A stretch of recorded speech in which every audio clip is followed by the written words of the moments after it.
Mensagens que edificam, ministradas pelo pastor Sidney Ferreira. Eu gostaria de convidar os irmãos a abrirem a Bíblia em Gênesis capítulo 37. À medida que os irmãos forem encontrando, por gentileza, vamos nos colocando em pé, sem formalidade, sem protocolo, mas com toda reverência às Escrituras Sagradas. Assim está escrito: eles disseram, lá vem o sonhador. Vamos repetir todos juntos? Eles disseram, lá vem o sonhador. Pai querido, rogamos a Tua graça, a iluminação do Teu Santo Espírito, por Tua palavra, para que nesse momento, ao ser anunciada, possa alcançar de alguma forma o nosso coração e reverberar no mais profundo do nosso ser. Esse é o nosso anseio, esse é o nosso clamor, em nome de Jesus. Amém. Podeis tomar os vossos assentos. Eu creio que todos que aqui estão têm sonhos, até mesmo porque ninguém consegue viver sem sonhar. Alguém que deixa de sonhar certamente já viveu. Um homem sem sonho é como um barco sem leme, ele está à deriva no mar, sendo levado para os lados pela força do vento e pela agitação das águas. Ele não tem rumo definido e quem não sabe onde quer chegar, não chega a lugar nenhum. Então estou diante de um público cuja maioria são jovens, e jovens sonham. Jovens sonham com veemência, com intrepidez, com ousadia. E a Bíblia nos fala nesse texto sobre um jovem que com os seus 17 anos tinha grandes sonhos. E o que nós podemos aprender acerca desses jovens é que os sonhos não acontecem por acaso, não é fruto de uma casualidade. Os sonhos são desígnios divinos. Os sonhos, antes de nascerem em nosso coração, eles nascem no coração de Deus. E eu gostaria de aproveitar esse momento e te perguntar quais são os teus sonhos. Evidentemente é uma pergunta retórica que você não precisa responder, mas a pergunta nos leva a refletir: quais são os teus sonhos? De repente há pessoas aqui que desistiram dos sonhos, há pessoas que esqueceram dos sonhos, há pessoas que sepultaram os seus próprios sonhos, mas eu creio que Deus hoje há de ressuscitar e despertar os sonhos que um dia Ele nos deu e Ele mesmo nos levou a sonhar. Portanto, sonhe, porque até mesmo sonhar é de graça, apesar que realizá-los custa um preço, e nós veremos isso através da história deste homem. Mas é importante deixar muito bem claro que você não escolheu os seus sonhos, mas os seus sonhos é que lhe escolheu. Você existe por causa desses sonhos e Deus lhe criou para que esses sonhos se cumprissem em sua vida. Você já parou para perceber que em cada história bíblica já existe um caminho traçado? O salmista tinha essa compreensão tão bem que ele disse: todos os meus dias foram contados e registrados nos teus livros, todos eles, e nenhum deles deixou de existir. Então você vem à existência para cumprir esses sonhos, sonhos esses que pertencem a Deus. E para que esses sonhos aconteçam, a Bíblia nos leva a compreender melhor essa dimensão dos sonhos em Filipenses capítulo 2, versículo 13, que diz que Deus efetua em nós tanto querer quanto realizar segundo a sua vontade. Então o simples fato de sonhar com algo, desejar algo, ter anseio por algo, já é uma direção de Deus em nossas vidas. Quantos podem dizer amém? É verdade que nem todos os sonhos são de Deus, e aí são pesadelos, né? Os sonhos que não são de Deus são pesadelos, mas olha o que o texto nos diz: que Ele realiza em nós tanto querer quanto efetuar segundo a sua vontade. Segundo a sua vontade. Não é segundo a minha vontade, não é segundo a vontade dos meus pais, não é segundo a vontade dos meus amigos, não é segundo a vontade dos meus familiares, mas é segundo a vontade de Deus. E se você estar no centro da vontade de Deus, esses sonhos virão a você. José não pediu para sonhar. Ele simplesmente sonhou. E ele viveu intensamente aquele sonho. Havia em José um administrador. E ele administra o rebanho do seu pai. Depois ele administra a casa de Potifar. Depois ele administra o reino de Faraó. Depois ele administra o mundo de Deus, se tornando o homem mais influente na sua época. Mas aquele sonho estava nele, intrinsecamente inerente. Aonde jogava José, ele estava sonhando e não tinha como impedi-lo de sonhar. Amém, irmãos? Ele estava em todo o tempo sonhando, por isso que eu digo, se há um levita em você, você vai sonhar com microfone e sem microfone, no altar ou fora do altar, no banheiro, aonde for, você vai estar louvando. Se há um pregador em você, você vai pregar. Independente de oportunidades, esse anseio é forte, é um ardor e um fervor que lhe impulsiona a ir além das suas expectativas e até mesmo das perspectivas impostas sobre a sua vida. Se há um sonhador em você, aconteça o que acontecer, você nunca vai parar de sonhar, principalmente quando esses sonhos são de Deus. José não pediu para sonhar. E esse texto bíblico mostra os seus irmãos com sarcasmo, com desdém, satirizando, dizendo, olha, lá vem o tal sonhador. Pensando nos seus irmãos que estava amaldiçoando, estava o quê? Abençoando. Lá vem o tal sonhador, e quem sabe você na sua casa, na sua escola, no colégio, na universidade, no local de trabalho, as pessoas veem você e começam a subestimá-lo. Olha, o tal sonhador, lá vem o sonhador, lá vem o sonhador. Fica pensando que nós somos utópicos demais. Mas a verdade é que esses sonhos não são nossos, são de Deus. E Deus confiou em entregar esses sonhos a você. E José sonhava, e isso trouxe uma certa celeuma. Seus irmãos ficaram enciumados, seus pais ficaram inflamados com os sonhos que ele tinha. Ele ia dormir e ele sonhava que os feixes se curvavam perante ele, e o feixe dele ficava em pé. Outro dia ele sonhou que 11 estrelas se curvavam diante dele, que era uma estrela, e o sol e a lua. E ele tinha esses sonhos. Ele não pediu por esses sonhos. Esses sonhos simplesmente vieram a ele naturalmente, como fluir da graças de Deus em nossas vidas. Amém, irmãos? Talvez você tenha sonho que as pessoas digam que é exagero, que é esquizofrenia, que é surto psicótico neurótico, que você está alucinado, louco.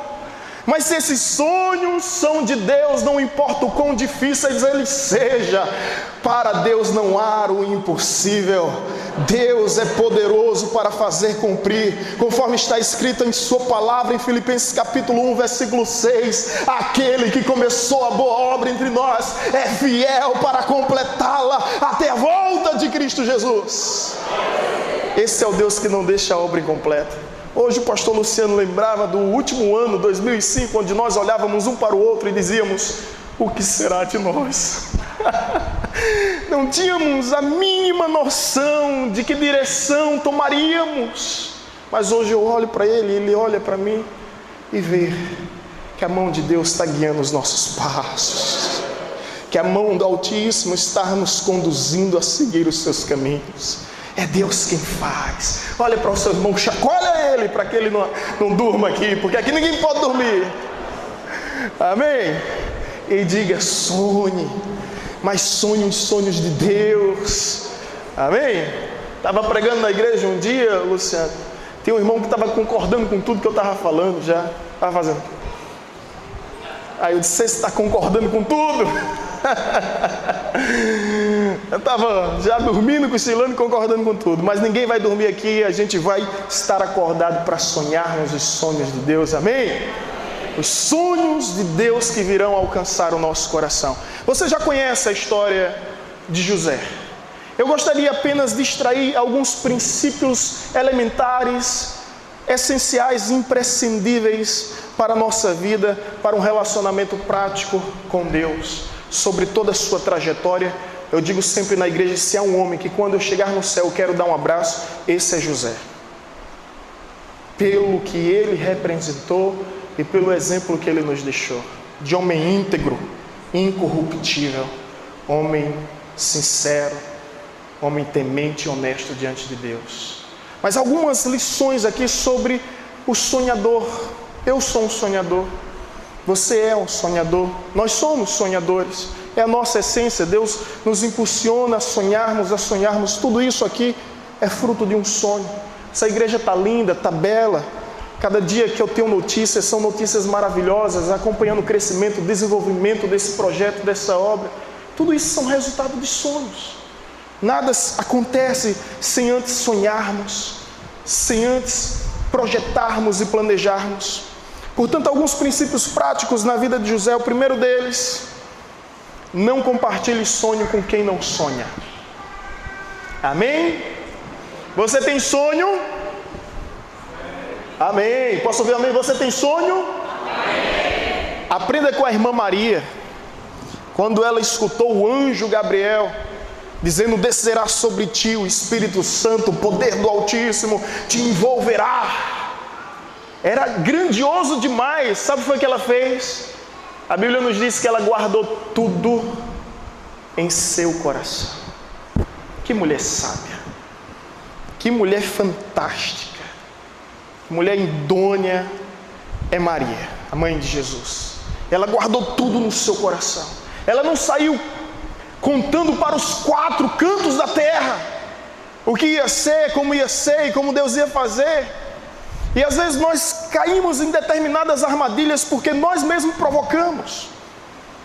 José era um garotão de 17 anos e ele começa a compartilhar sonhos com quem não sonha, e isso termina em tragédia. Porque na medida que ele ia partilhando os anseios do seu coração, isso ia despertando celeumas, inveja. Seus irmãos começaram a se sentir enciumados, e esse ciúme se transformou em ira, em revolta. Isso é verdade, queridos. Cuidado com quem você compartilha os sonhos. Para andar com o homem de Deus, eu gostaria de falar isso aqui diretamente para o meu amigo pastor Luciano. Para andar com o homem de Deus, tem que ter visão de Deus. Se você quer se aproximar do seu pastor, tenha visão de Deus. Geazi estava com Eliseu, mas não tinha visão de Deus. Geazi, em determinado momento, se assusta e diz: meu Senhor, existe contra nós, ao nosso redor, nos cercando, muitos cavalos e cavaleiros. Eliseu não perdeu o equilíbrio e disse: Senhor, abra a visão desse homem para que ele veja. E quando a visão espiritual é aberta e ele consegue enxergar além de uma dimensão natural, ele diz: maiores são os que estão conosco do que os que estão com eles. Ele olhou para os céus e viu carruagem de fogo, carros e cavaleiros, e ele chegou à conclusão que maiores são os que estão conosco dos que estão contra. É conforme a Bíblia nos diz: maior é o que está em nós do que o que há no mundo. Não há o que temer, nem há quem temer. Se Deus é por nós, quem ousará ser contra nós? Então, para andar com o homem de Deus, tem que ter visão de Deus. Para andar com o líder dos jovens, líder de louvor, tem que ter visão espiritual. Que fique essa lição de sabedoria para os jovens aqui. José, em algum momento, ele não teve essa sua sabedoria. Deus, em momento algum, pediu para que ele contasse os sonhos para as pessoas. Infelizmente, ao contar os sonhos, começou a surgir todo tipo de animosidade. Você já parou para perceber que seus verdadeiros amigos são aqueles que estão presentes na tristeza, mas são aqueles que se alegram, sobretudo, com suas conquistas? É importante o inimigo estar... É possível, na verdade, o inimigo estar presente na tristeza, mas diante das conquistas ele não celebra as nossas conquistas. eles não celebram. Então tenha cuidado, não compartilhe os sonhos com quem não sonha. Isso pode se tornar perigoso na sua vida, como foi na vida de José, que os irmãos forjaram uma situação, criaram um caso, e a partir de então desejaram matar, colocaram num cárcere, em um poço, venderam para os escravos o lançaram no Egito, e mesmo assim disseram aos seus pais que animais ferozes, selvagens, tinham devorado José. Imagina a dor de Jacó. Eu fico às vezes me pensando, pastor, como os irmãos podem ser tão brutos, ver o seu pai Jacó chorando todos os dias e não contar a verdade. E essa história você sabe que passou 13 anos. 13 anos. E que preço José pagou por contar os sonhos com quem não sonha. Tenha cuidado a partir de então com quem você vai falar e partilhar os seus projetos. Amém, irmãos? Outra verdade, e na medida que a gente vai extraindo esses princípios, a gente vai contando a história de José. Outro princípio importante é que, se você tem sonho, acredite nos sonhos das pessoas. Isso é fantástico, irmãos. Porque você conhece a história de José, ele acreditava nos sonhos das pessoas. Ele acreditou no sonho do padeiro. Ele acreditou no sonho do copeiro. Ele acreditou no sonho de Faraó. E sabe o que é que eu aprendo isso? Com tudo isso, é que quando nós acreditamos nos sonhos das pessoas, Deus investe em nossos sonhos. Quando a gente ajuda as pessoas, não sei se você já percebeu em Êxodo capítulo 1, a Bíblia vai nos dizer que o faraó, na época de Moisés, mandou as parteiras matar todos os filhos homens das hebreias. Elas não fizeram isso. E ao não fazer isso, a Bíblia nos diz que Deus abençoou elas, prosperou e lhe concedeu famílias. Aquelas mulheres eram estéreis, mas na medida que elas abençoam, elas são abençoadas. Se você já leu o livro de Jó, você vai perceber que Deus mudou a sorte de Jó a partir do momento que ele começou a orar pelos seus amigos. Então, se você deseja a bênção de Deus, seja uma bênção para abençoar. Comece a abençoar. Ele acreditava nos sonhos das pessoas que estavam ao seu redor.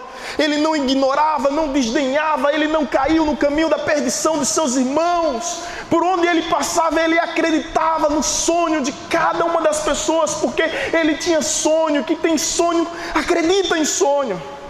Quem tem chamado, acredita em chamado. Um homem ungido por Deus é um homem que levanta exércitos caídos. O gigante Golias já tinha 40 dias desafiando os israelitas. Todos estavam temerosos. Chega Jessé para o seu filho e diz: vem cá, filho, vem cá, vai servir pãozinho e queijinho no jumentinho aos teus irmãos. Davi poderia pensar consigo: o que, pai? Eu sou consagrado a rei pelo profeta e sumo sacerdote Samuel, eu vou servir queijinho? Ei, pequenas responsabilidades nos coloca diante de grandes oportunidades. Nunca subestime as pequenas responsabilidades que Deus te dá, porque quem é fiel no pouco será fiel no muito. Davi chega lá. Você conhece bem a história. O nome de Deus não é citado em nenhum daqueles dias. Mas quando Davi, um homem ungido de Deus, quando ele entra no lugar, ele muda o cenário, ele muda a atmosfera. Ele diz: quem é esse incircunciso para afrontar com o exército do Deus vivo? Eu não quero saber o seu tamanho, eu não quero saber a sua estatura, eu não quero saber a sua força. Ele é incircunciso, ele não tem aliança com Deus, e nós temos aliança com o Senhor dos exércitos. Ele não aceitou aquela armadura, como você bem conhece a história. Mas a partir do momento que ele vence o gigante, eu acho isso extraordinário. Não estou falando sobre Davi, não é o foco aqui. O exército de Israel se levanta, um exército rendido e outrora prostrado, e segue os filisteus até a sua terra, destruindo um por um Porque um homem ungido por Deus, ele levanta exército caído. Ele levanta ministérios caídos. Ele levanta grupos caídos, desanimados, prostrados. Ele levanta igrejas mortas. Ele vivifica para a glória de Deus. E Davi entendeu tudo isso. É tão lindo na história de Davi, irmãos, que são questões de princípios. Davi entendeu que o urso o preparou para o leão o preparou para o gigante, e o gigante estava preparando para reis. E a sua vida a partir dali foi destronar reis. Volto ao princípio da sabedoria. Nunca subestime pequenas responsabilidades, porque ela te coloca diante de grandes oportunidades. Abrace aquilo que Deus te confiar, seja lá o que for, e acredite, confie que a unção, a graça do Senhor está sobre ti. Não vá enfrentar os inimigos com a arma do inimigo, como disse Davi: você vem comigo lança, escudo, espada, mas eu vou a ti em nome do Senhor dos exércitos. O inimigo está vindo ao teu encontro com calúnia, com fofoca, com facção, dissensão, com contenda, com injúria. Vá a ele em nome do Senhor dos exércitos, que é nele que nós temos a vitória. Honre esses princípios. Não compartilhe sonhos com quem não sonha. Acredite nos seus sonhos. E agora, outro princípio para extrairmos sobre a vida do tal sonhador que é José: conquiste os seus sonhos. Isso aqui é extraordinário. Sabe por quê, meu irmão? Não adianta simplesmente sonhar. Temos que conquistar. Você já parou para perceber que Deus disse a Josué: Josué, toda a terra que eu prometi aos teus pais eu te darei. Mas nos capítulos a posteriori, Deus diz: tira a espada da bainha e vai lutar pelo que eu te dei. Isso é fantástico. É que existe uma participação nossa. Deus pode abrir as águas? Pode. Mas é necessário colocar o cajado sobre ela. Deus pode ressuscitar Lázaro? Pode. Mas é necessário remover as pedras. Você tem sonho? Tem. Mas aprenda a lutar pelos seus sonhos. E José lutou pelos seus sonhos. Eu poderia dizer aqui algumas características peculiares na vida de José que nos remota a essa questão de lutar pelos seus sonhos. Perceba algumas. Primeiro, ele reconheceu os limites. Ei, existem limites. Ele está na casa de Potifar. A Bíblia nos diz que Potifar só sabia do pão que comia porque ele administrava tudo com excelência. Mas um dia, o mulherão, que era a mulher de Potifar, deu descaradamente em cima de José. Deu descaradamente. Sabe o que foi que ele reconheceu? Eu tenho liberdade, mas toda liberdade tem limites. Tem limites. Você quer crescer na vida, meu irmão? Ouça isso com amor. Tenha limites. Deus coloca Adão e Eva num jardim que é o paraíso fantástico, espetacular. Eles podiam comer de diversas frutas. Havia uma variedade imensa. Mas Deus coloca o que lá no Éden? Limites. Infelizmente a nossa geração, pastor Luciano, ela não sabe lidar com limites. Eu estava observando os meus filhos, eu aprendo muito com os meus filhos. Minha melhor hermenêutica não são enciclopédias nem comentários bíblicos, são os meus filhos. Um dia um pastor me disse: olha, você vai conhecer melhor a Deus a partir do momento que você se tornar pai. E eu achei isso incrível, como eu aprendo com os meus filhos. As primeiras palavras do meu filho Gabriel, de 5 anos, da minha filha de Sara, de 3 anos apenas, as primeiras palavras eles pronunciaram, sabe qual era? Não. Não. Não. Tudo era não. Ama papai? Não.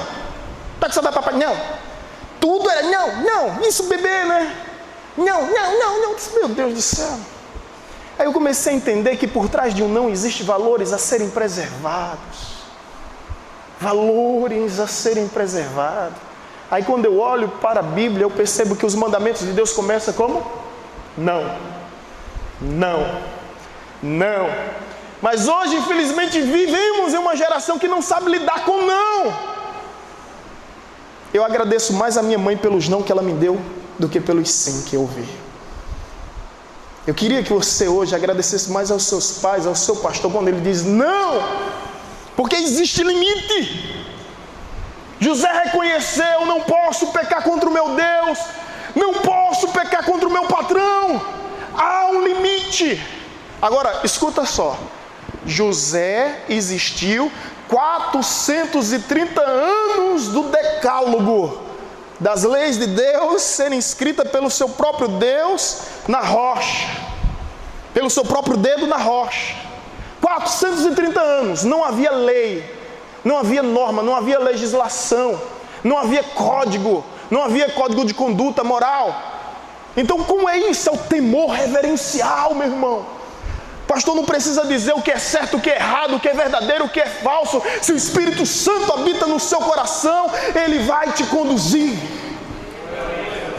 ele vai te direcionar. Ouça a voz do Espírito. Eu digo sempre lá na igreja: olha, eu não sou guru de ninguém, não sou mantra, não sou avatar, não sou pajé, eu sou pastor. Agora você tem que ouvir a voz do Supremo Pastor que fala aos nossos corações. José viveu antes da lei, mas viveu em submissão, em retidão, por causa do temor reverencial. Foi o que ele fez, irmão? Fugiu. 2 Timóteo capítulo 2, versículo 22 diz: foge outro sim das paixões da tua mocidade. Você precisa fugir. A melhor maneira de vencer o mal é fugindo. Quando eu estive aqui em janeiro, eu me recordo que eu disse que eu acho que a Bíblia não erra quando diz que a mulher de Potifar era formosa. Era uma mulher elegante, era de fato um mulherão. Sabe por quê? Porque ninguém corre de mulher feia. A gente bota a mulher feia para correr, não é, macharada? A mulher feia, tribufu, corre, miséria. Mas quando a mulher é bonita, perna para quem te quer, o cara tem que ser homem e correr. Não é porque, ô armazinha perigosa, né? Às vezes a gente começa a dizer: olha, eu sou da terra de Maria Bonita, viu? De Maria Bonita. Paulo Afonso, Maria Bonita nasceu em Paulo Afonso. Aí às vezes eu brinco lá na igreja, é brincadeira, tá, gente? A parte, só olha, a mulher enganou Adão, Abraão, Sansão, até Lampião, e se tu não se cuidar, vai enganar tu também, bestão. Aí o sertanejo fica tudo encabulado. Mas mulheres, com todo respeito, deixa eu aproveitar aqui, né, nessa ocasião. Vocês têm um poder que vocês nem imaginam. Vou contar em breves palavras. Os homens vão ficar chateados com a gente, mas eu preciso dizer: vocês têm um poder. Há uma mulher na Bíblia que venceu uma guerra sem erguer uma arma, sem elevar a sua voz, apenas com a sutileza que Deus lhe deu. É Esther. De escrava a rainha, de rainha a salvadora do seu povo. Pronto, já dei uma dica aí, viu? Agora voltando para o outro lado, eu digo: só uma mulher inteligente é aquela que faz com que o homem realize todos os seus desejos, mas o homem inteligente é aquele que faz com que ela pense que é. Pronto. Agora deixei tudo em paz. Posso seguir. Tenha temor reverencial. Reconheça que há limites. Reconheça que há limites. José reconheceu que há limites na sua vida. Ei, gente, reconheça isso em nome de Jesus. Jovem, reconheça o valor que há por trás de um não e aprenda a viver em submissão.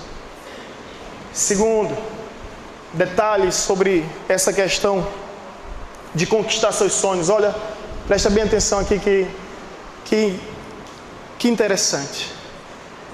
Aonde José passava, ele estava sendo administrador. Na casa do seu pai, administrador. Na prisão, no cárcere, administrador. Até chegar ao trono dos seus sonhos, administrador. Se esse sonho está em você, você não vai exercê-lo por causa de um cargo, de um título, de uma nomenclatura, de uma posição, de um departamento ou coisa do tipo. Você vai fazer simplesmente porque você ama. Você não é movido por status, por glamour, por holofotes. Você vai fazer. Ele lembra aqui, recorrer. Fui pastor com 23 anos, consagrado e ordenado, o pastor mais jovem de todo o estado da Bahia. Entrei no seminário com 1 ano e 2 meses, sem saber o que era discipulado mesmo. E com 1 ano e 8 meses eu estava pastoreando lá em Garaçu. Gente, eu pegava 12 ônibus no domingo com minha noiva, que hoje é minha esposa. 12 ônibus, entre terminal e terminal para chegar lá. Aí à tarde vinha pegar minha esposa, na época minha noiva, para ir comigo à tarde. Depois deixava ela na casa dela e voltava para o seminário. Então eu não me tornei pastor, não foi quando o óleo da unção caiu sobre a minha fronte perante a igreja. Eu me tornei pastor a partir do momento que Deus me fez sonhar que essa era a sua vontade. O resto é apenas reconhecimento dos homens. Mas essa essência já havia em nós antes de um anel de teologia, antes de um diploma, antes de uma formatura. Já havia, antes de uma aprovação da igreja. Hoje eu sou pastor nessa igreja há 12 anos. Já havia, sonhamos. Então você percebe que José sonha no altos e baixos, no monte, no vale, no deserto e nos mananciais, em tempos bons, tempos ruins, tristes e alegres, ele está sonhando. Não desista dos seus sonhos. Ele poderia estar no cárcere, na prisão, como estava, e pensar: por que eu vou interpretar o sonho do copeiro e do padeiro, se Deus até hoje não interpretou os meus sonhos? Mas ele entende que Deus é o Senhor do tempo e que toda promessa passa pela prova do tempo. Ele esperou 13 anos para as promessas se cumprir, mas quando Deus escolheu cumprir a promessa, foi de uma hora para outra. Ele foi dormir escravo, mas ao acordar já era governador de todo o Egito. E a Bíblia nos diz, olha isso aqui, a Bíblia nos diz o seguinte, que Faraó olhou para ele e disse: só haverá uma diferença entre eu e você, que é o trono. Escuta só esse detalhe, é o trono, mas o anel será teu. Eu pergunto a você, não precisa responder, apenas acompanhe o raciocínio. Qual é mais importante para o rei? O cetro? Não. O manto? Não. A coroa? Não. O trono? Não. O que é mais importante para um rei é o anel. O anel é que ele sela a sua ordem. Lembra de Nabucodonosor? Lembra de Amã? Sela. Lembra de Assuero? Com o anel ele sela. Então a coisa mais importante, eu fiquei me perguntando: Deus, por que o Senhor não colocou José em primeiro lugar no Egito? Às vezes a gente tem essas paranoias, fica pensando bobagem, né? E eu fiquei estudando e cheguei à seguinte conclusão: porque Faraó era tratado como uma divindade, uma deidade. Deus jamais aceitaria tamanha idolatria. Mas abaixo de Faraó era José que mandava e desmandava, e durante aquele período ele salvou o mundo da destruição. Por fim, eu quero agora concluir. As pessoas talvez olhem para você e digam: lá vem de novo sonhador, sonhador, sonhador, sonhador. José sonhou em todo tempo. Mas sonhar envolve algumas verdades relacionadas à maturidade. Ele tem 2 filhos, um filho ele coloca o nome Manassés, o outro Efraim. Manassés, esquecimento. Efraim, prosperidade. Ele não acumulou mágoa no seu coração, remorso.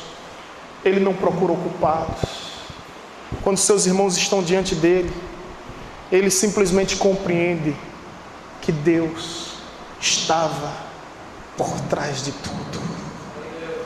Há quem diga que Deus escreve certo por linhas tortas. Torta é nossa maneira de ver Deus escrevendo. Deus escreve certo por linhas certas, e se as linhas estiverem tortas, Ele endireita para poder escrever. Esse é o nosso Deus. Esse é o nosso Deus. E você percebe que José é um homem sarado, e agora ele sonha além da sua vida. Ele sonha acerca de um tempo que ainda há de acontecer. Sabe o que foi que ele disse? Um dia Deus há de vos visitar.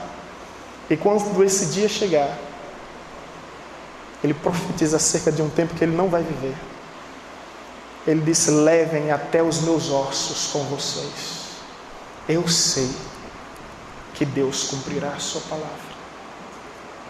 Eu sei que Deus fará valer todas as suas promessas. Aleluia. Lá vem o sonhador. As pessoas podem olhar para ti e ver apenas um sonhador, mas um dia essas mesmas pessoas verão que não se trata simplesmente de sonhos, são promessas de Deus. E essas pessoas dirão: lá vem um conquistador. Um conquistador de Deus. Seja você, meu irmão, um conquistador de Deus. Só para encerrar, deixa eu te dizer isso. Não sei se o pastor Luciano lembra disso, eu não compartilhei com ele.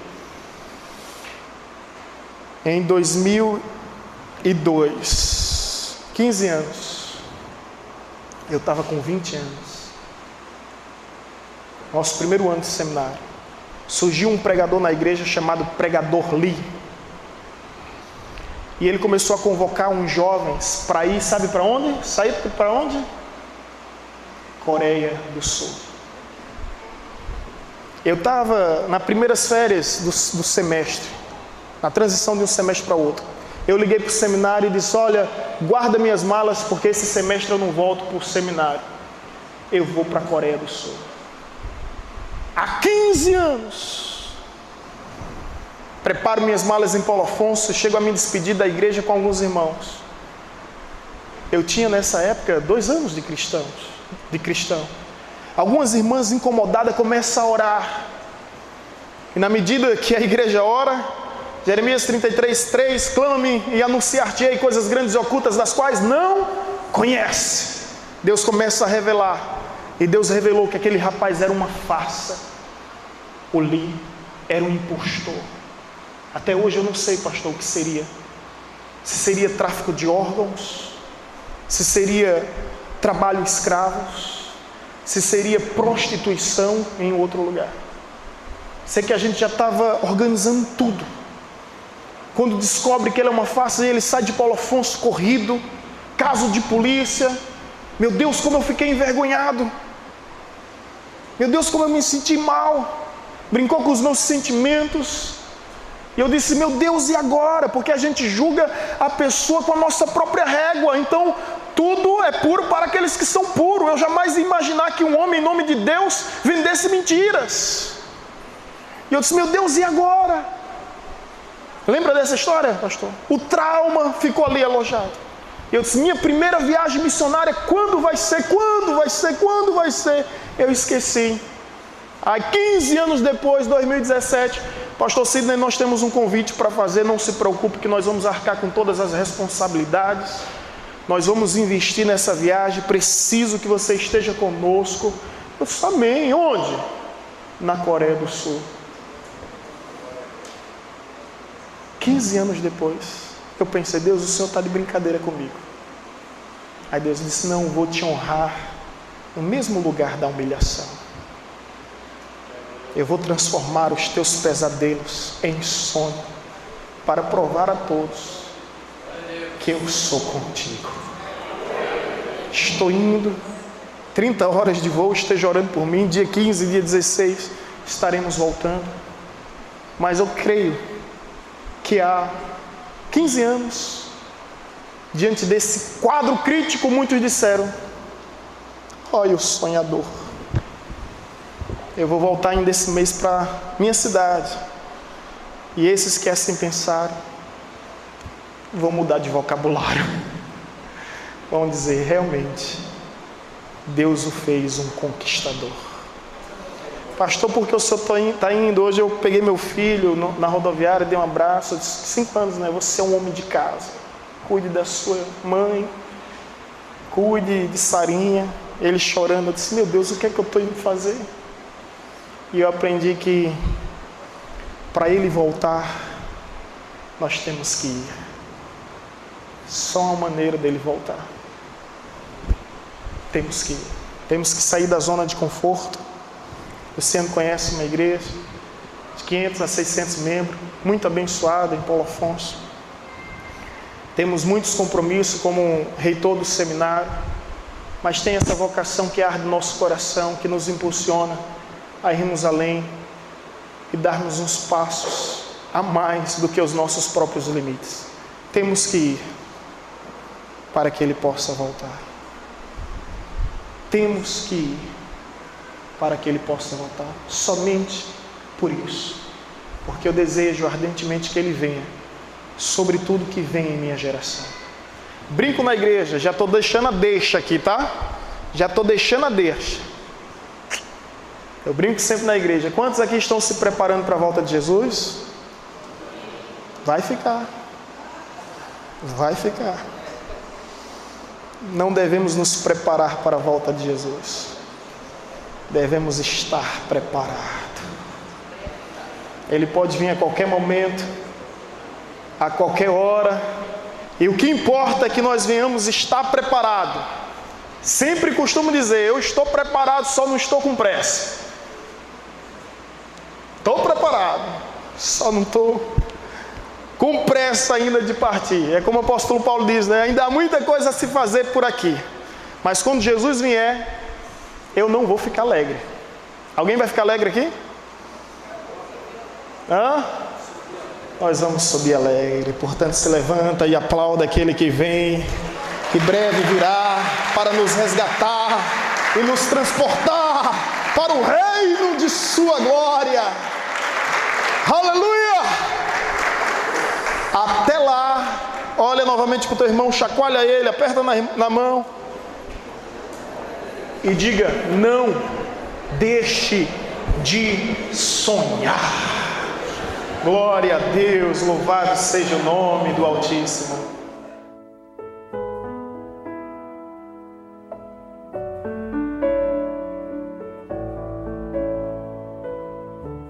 Você acabou de ouvir uma mensagem ministrada pelo pastor Sidney Ferreira, da Igreja Batista Evangelizadora.